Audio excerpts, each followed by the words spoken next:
अपवर्तनांक नहीं लिखना है आप लोगों को। सबसे फर्स्ट क्या है, प्रिज्म के पदार्थ का अपवर्तनांक होता है, प्रिज्म का अपवर्तनांक नहीं होता है। ठीक है, तो इसमें आवश्यक सामग्री देखिए, ये जो हम लोग प्रैक्टिकल कर रहे हैं ना, एज इट इज जितने भी प्रैक्टिकल होंगे इसी फिनोमेना का आप लोगों को रिपीट करना है।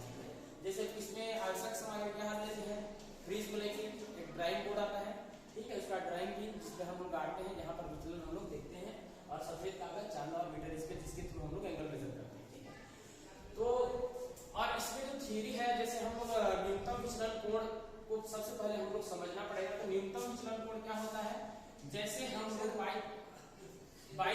जैसे न्यूनतम विचलन कोण क्या होता है, जैसे हम लोग बाई द वे प्रिज्म का क्या निकालना है, अपवर्तन। तो प्रिज्म के अपवर्तनांक निकालने के लिए हम लोग थ्योरी सेक्शन में पढ़े हैं कि mu is equal to sin a plus del m by 2 upon sin a by 2, जहां पर a क्या है, प्रिज्म का एंगल, तो हम लोग प्रिज्म का एंगल एकदम इसी तरीके से निकाल सकते हैं, है ना।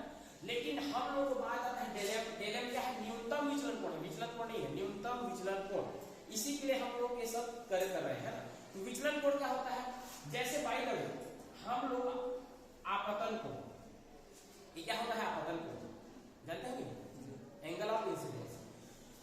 और आपतन कोण जब भी आप लोग निकालोगे तो इस चीज को ध्यान देना कि आप लोग बेस किसको मानते हो, नीचे को मान के बना देते हो बेस। जैसे ये प्रिज्म है बाई द वे, इसका आप लोग इंसिडेंट एंगल निकालते हो ना, तो आप क्या करते हो, अगर इसको बेस नहीं मान के इधर से एंगल निकाल देते हो, फिर गलत एंगल आता है ना, जिसको हम लोग प्रैक्टिकल में देखेंगे। ठीक है, तो जैसे आप लोग ना चांदा को कहां पर रखोगे, ऐसा दिखाओ, चांदा है क्या?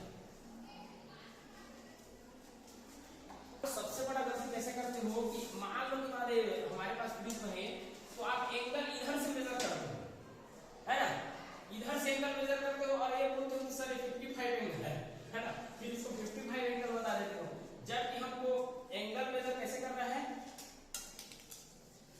इसको बेस मानना है, क्योंकि हम लोग अभिलंब से ही हमेशा एंगल बनाते हैं। तो ये कितना आएगा, लगभग 40 डिग्री। तो 40 डिग्री हमारा क्या हो जाएगा, एंगल ऑफ इंसिडेंस हो जाएगा। ठीक है, आया समझ में? ओके, और देखिए एंगल ऑफ इंसिडेंट को आगे लेके चले जाओ भाई, और देखो एक माध्यम से दूसरे माध्यम में आएगा तो अभिलंब की ओर थोड़ा सा झुक जाएगा, ठीक है, फिर से उसी माध्यम से ऐसा चले जाएगा। ठीक है, तो आपको हम बाई द वे विचलन ऐसा हो गया, तो एंगल ऑफ इंसिडेंट और निर्गत कोण, मतलब एक क्या है, निर्गत किरण, ठीक है ना, और एक क्या है, आपतन किरण, है ना।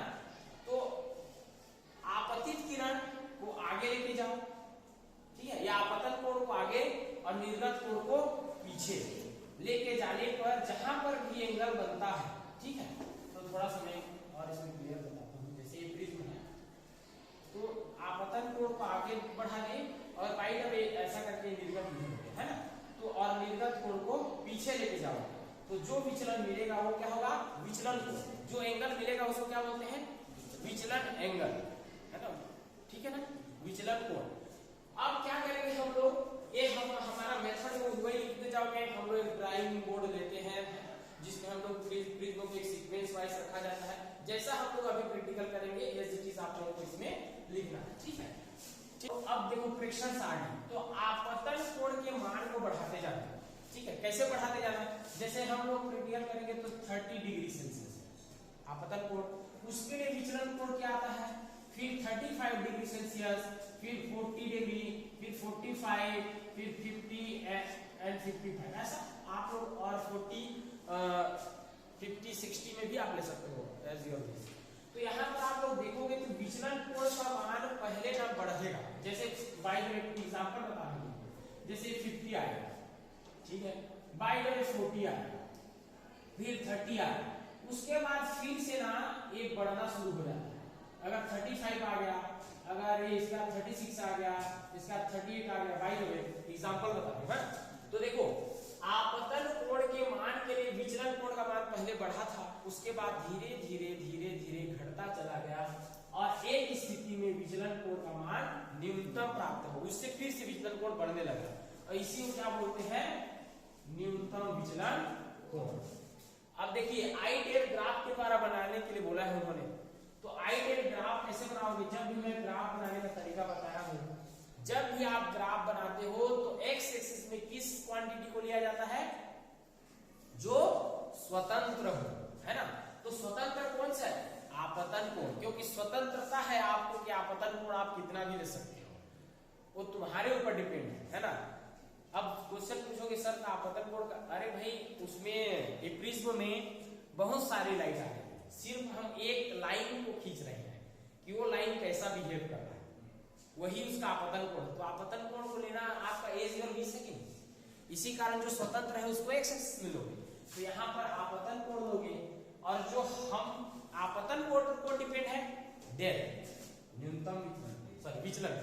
तो आप देखो बाई डायरेक्शन ग्राफ खींचते हैं, इसी को देखिए, है ना।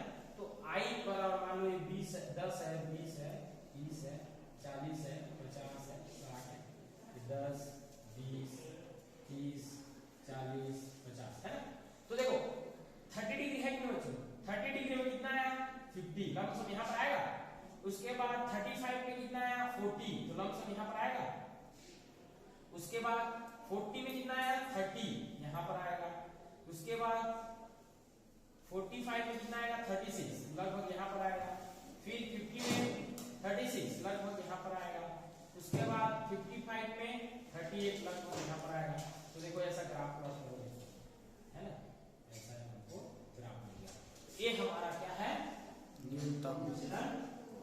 तो आप यहाँ से डेल एम की वैल्यू निकालोगे तो वही आएगा 30 डिग्री, ठीक है। चलिए अब इसका गणना करोगे। हम जानते हैं कि side A angle of prism, हमारा एंगल ऑफ प्रिज्म कितना है इसका 60 डिग्री, है ना। डेल एम की वैल्यू कितना है 30 डिग्री, है ना। तो न्यू इज इक्वल टू क्या हो जाएगा, साइन ए के जगह कितना एंगल बच्चों 60 प्लस 30 डिवाइड बाई 2, और एक क्या हो जाएगा साइन 60 बाई 2, ठीक है। ये क्या हो जाएगा साइन 90 बाई 2 है जी। तो साइन 45 लिख सकता हूँ कि नहीं, और इसको साइन 30 लिख सकता हूँ कि नहीं। और ये साइन 45 की वैल्यू कितनी होती है, 1/√2 तो होता है कि नहीं। फिर इसका क्या होता है 1/2, ऊपर जाएगा तो 1/√2, तो 1/√2 हो जाएगा, ठीक है ना। एक एग्जांपल लिया हूं, ऐसा होगा ही जरूरी नहीं है, ठीक है ना। तो इसका 1/√2 का क्या होता है 1.414 आ गया, ठीक है। ये हमारा गणना है ना भाई, ये हमारा गणना है। फिर परिणाम में लिख देना, क्या लिखोगे, हमारे दिए गए प्रिज्म जो भी पदार्थ से बना हो उसका अपवर्तनांक कितना है बच्चों 1.4, ठीक है। उसके बाद सावधानियां में आप सबसे बड़ी सावधानियां तो ये है कि एंगल आप कैसे मेजर करते हो, क्योंकि इसी में कई लोगों का मिस्टेक होता है ना, एंगल हम लोग कैसे मेजर करते हैं। तो इतना हमारे पास हो गया। इसमें किसी को और दिक्कत है, और आपको प्रैक्टिकल कॉपी में भी भाई सेम लिखना है। ये जो प्रेक्षण तालिका रहेगी ना, इसको आप लोग जहां पर लाइन वाली रहेगी वहां पर लिखना है ना। आइडियल ग्राफ के लिए ग्राफ पर्टिकुलर जो व्हाइट कलर का रहता है ना, उस साइड में आप लोग इसको पुट अप करना, जैसे इस साइड में ग्राफ को, और गणना को भी इस साइड में करना है, परिणाम और सावधानियां को इस साइड में, राइट हैंड साइड, ठीक है। आगे समझ। देखो अभिलंब से हम लोगों को कोण बनाना है, ठीक है।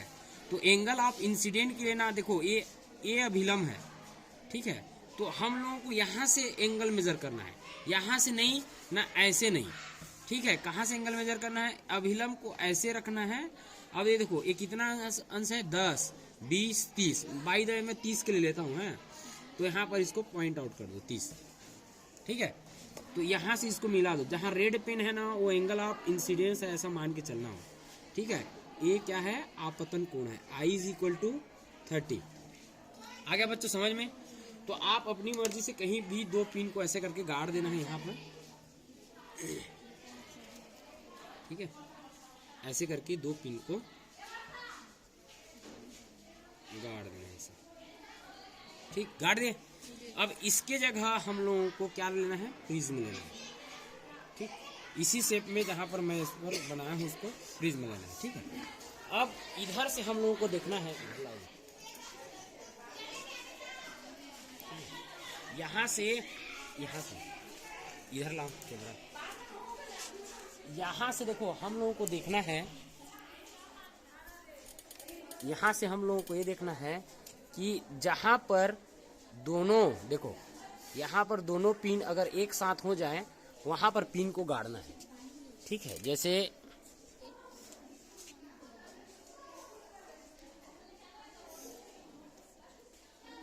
एक आंख को बंद करके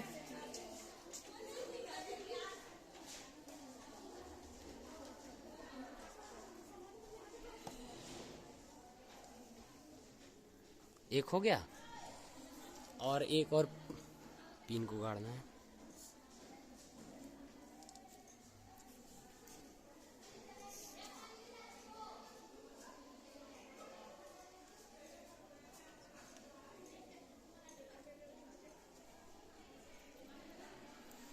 अब देखिए ये सारे पिन एक साथ दिख रहे हैं ना, ठीक है।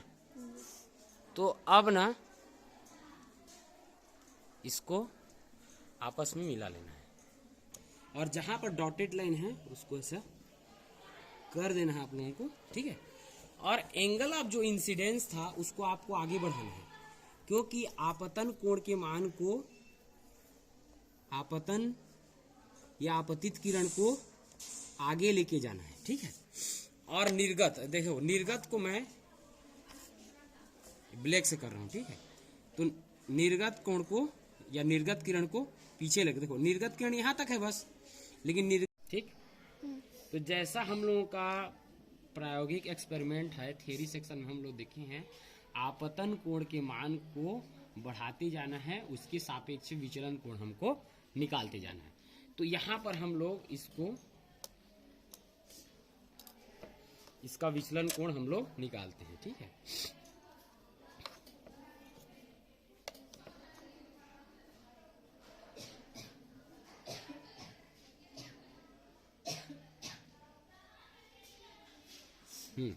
तो देखो ये इसका बेस है कि नहीं, तो विचलन कोण कितना आ गया, 45 आया क्या, सॉरी 42 दिख रहा है ना, ये 41 और 42, ठीक ना। तो ये हमारे पास विचलन कोण डेल का मान कितना आया, 42, ठीक। इसी प्रकार एक और एक्सपेरिमेंट सेम टू सेम करना है। पॉज कर दो वीडियो, अभी 35 कर दें, 35 हो जाएगा, ठीक है। इसको आगे बढ़ा देना है, पहले से मैं बढ़ा देता हूं।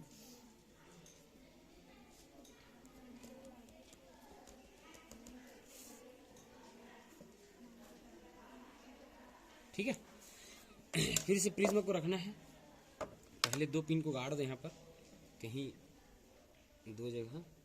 ज़्यादा डिस्टेंस पर गाड़ोगे तो ज़्यादा तुम लोगों को सही शॉट में एंगल मिलेगा, पास रहोगे तो थोड़ा सा एंगल कम वो में भी रहेगा, तो आपको मिलने की संभावनाएं रहती है। तो इसको यहाँ से दिखाओ, यहाँ पर ऐसे फिर से हम लोग गाड़ेंगे,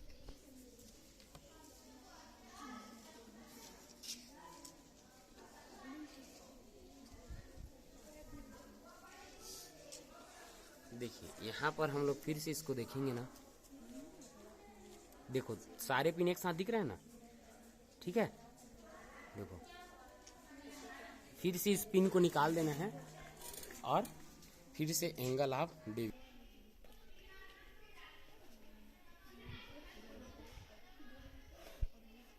ठीक। यहाँ पर फिर से एंगल देख लो,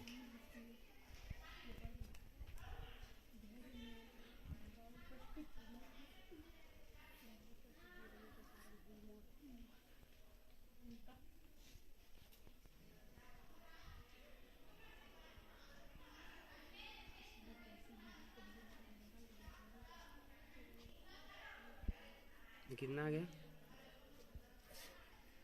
49 है ना, ठीक है।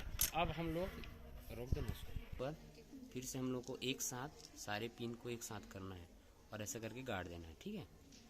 चलिए फिर से पिन को वही निकालना है, फिर निर्गत कोण आपको ड्रॉ करना है, इसी प्रोसेस को कंटिन्यू आप लोगों को करते जाना है, ठीक है। अरे अभी देखो कितना हो गया, कितना है जी बताओ, 38 है क्या? हाँ नहीं है? हाँ करो। ये 35, 36, 37 और 38, ठीक है। इस प्रकार एंगल ऑफ डेविएशन क्या होगा, धीरे धीरे कम होते जाएगा, ठीक है। चलो ठीक है, शुरू कर दे।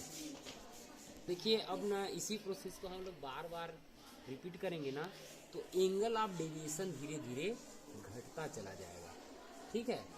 और ना एक स्थिति ऐसी आएगी, उसके बाद फिर से एंगल ऑफ डेविएशन बढ़ता चलेगा। देखिए एक बार इसको, जब हम लोग एंगल ऑफ इंसिडेंट 45 डिग्री लिए हैं, तो देखिए एंगल ऑफ डेविएशन कितना कम हो गया। चलिए इसको एक बार ड्रॉ करके बताते हैं हम आपको। इस प्रकार एंगल ऑफ इंसिडेंट जब 45 डिग्री है, तो एंगल ऑफ डेविएशन कितना हो गया, 35। अब इसी प्रोसेस को और हम लोगों को बार बार रिपीट करना है, जब तक हम लोगों को मिनिमम से मैक्सिमम डेविएशन एंगल ना मिल जाए। एंगल ऑफ इंसिडेंस 50 डिग्री होता है, तब एंगल ऑफ डेविएशन के लिए हम लोग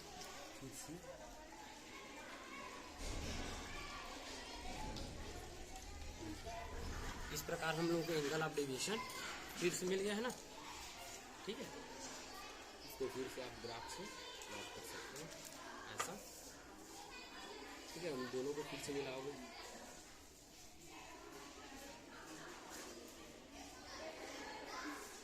चांदा से फिर से मापो। देखो ऐसा मापना है ना, इसको बेस मानना है, ठीक है। इधर साइड को बेस मानना है। तो देखो अब फिर से बढ़ गया है ना। देखो 36 आ गया ना। हाँ, और एक बार और करना है, एक बार और बढ़ेगा तो बढ़िया है, फिर हमारा एक्सपेरिमेंट खत्म हो गया। क्यों? क्योंकि एंगल ऑफ डेविएशन पहले बढ़ेगा, फिर घट रहा है, फिर घटने के बाद फिर से बढ़ेगा, ठीक है ना। बढ़ा हुआ पहले मिलेगा, उसके बाद घटता हुआ सीरीज में मिलेगा, ठीक है। एंगल ऑफ डेविएशन को मेजर करते जाएंगे हम लोग। तो फिर से एक सीध लाइन दिख रहा है आप लोगों को, फिर से इसमें 3 गाड़ना है।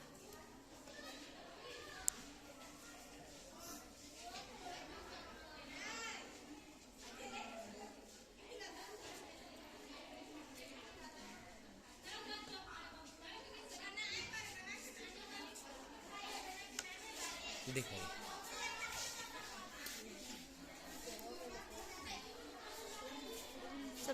ठीक है, इसमें देखते हैं। देखो एक साथ सारे पिन आ रहे हैं कि नहीं, देखिए, ठीक है। अभी और एकदम क्लियर दिख रहा है, देखो दिख रहा है ना, ठीक। 38 मिल गया, ठीक है। एंगल ऑफ डेविएशन कितना मिल गया, 38, ठीक है। तो देखिए हमारे पूरे प्रैक्टिकल के प्रोसेस में हम आपको दिखाते हैं कि एंगल ऑफ इंसिडेंस, जैसे इसको पहला देखिए, इसमें पहला प्रैक्टिकल में एंगल ऑफ इंसिडेंस 30 डिग्री होने पर 42 मिला। उसके बाद इसमें थोड़ा सा फ्लक्चुएशन आया, जो गलत है थोड़ा सा, क्योंकि एंगल डिक्रीज होता है, इसमें थोड़ा सा बढ़ गया है, लेकिन कोई दिक्कत नहीं है। अब तीसरा प्रैक्टिकल जब हम लोग करते हैं ना, तो ये हमारे पास कितना था, एंगल ऑफ इंसिडेंट 40 डिग्री पर 38 मिला, ठीक है। उसके बाद 45 डिग्री पर फिर से 35 मिला, जो सबसे मिनिमम है ना। ये यही क्या है, डेल इज इक्वल टू जो 35 डिग्री सेल्सियस है, यही क्या है, मिनिमम विचलन कोण है ना। ये हमारा क्या है, मिनिमम विचलन कोण। उसके बाद देखिए फिर से विचलन कोण का मान बढ़ते गया है, ठीक है। तो बाय द वे हम लोग इनका ग्राफ प्लॉट करते हैं, तो हमको कैसा मिलेगा ग्राफ, जैसे एंगल ऑफ इंसिडेंट आई और डेल के बीच ग्राफ प्लॉट करोगे, तो स्टार्टिंग में हम लोगों को ग्राफ हम लोगों को क्या मिलेगा, एंगल ऑफ इंसिडेंट के करस्पॉन्डिंग डेविएशन बढ़ता जाएगा, फिर से बढ़ेगा। इस प्रकार यहाँ पर कितना एंगल ऑफ डेविएशन कितना मिलेगा, 35। ये हमारे पास एंगल ऑफ डेविएशन होगा, ठीक है ना। क्लियर हो गया, समझ में आ गया।